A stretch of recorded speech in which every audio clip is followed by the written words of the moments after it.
evening, ladies and gentlemen. Di ba sa uman, pero swerte gihapon kay naadili sa inyong atubangan.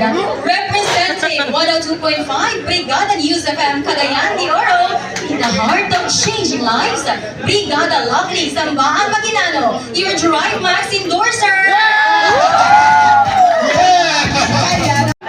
Kining mahina hatod kaninyo sa Drive Max. Wait! Kinsi pa volunteer, isa lang. Kailangan may partner here. Sir Ed, if you want, yes, please. Please, senor.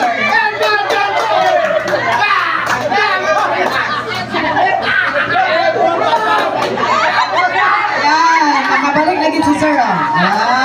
Past President Ed Montalban. Yes, if you want to take a look at Okay. Ibalik ko, ibalik ko. And if you want, please, you can dance with me. Chares! Music, maestro. Come here, Sir Ed.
Hi, candidate number 4.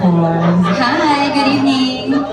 Ang ako pangutang na mga Isip usa ka mamahayag nga daghan og followers sa social media.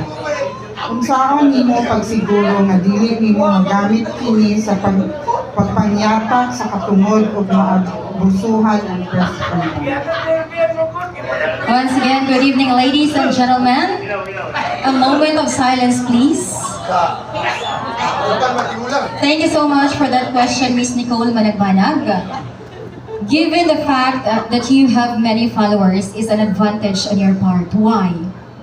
Because you have to use your voice, you have to use your social media account to disseminate factual information, not the fake news. Nowadays, it is very rampant. If you open your social media account, daghan kaayo mga post, especially to all the vloggers, because they use their followers para makapangyatak sa tawhanong katungod. Sa unsa nga paagi, for example, promoting illegal gambling, scatter. Because ginahatagan sila o higayon na kung i-promote nila na ay bugti nga kwarta. So for us, members of COPC, this is a reminder to all of us to use our profession as a journalist, because being a journalist doesn't mean just a title.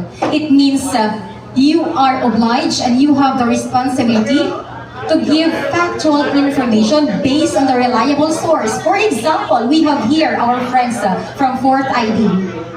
If muhatag sila og press release, kung ako daghan kog followers sa akong social media, then I will use my social media account para i-post ko ang ilang press release, and with that, ma-inform ang atong mga kaigsuunan kung wala sila radio, kung wala sila TV, kung dili sila makapalit og newspaper. Then of course, sa social media, makita nila ang post, balita na sa Fourth ID. And I thank you.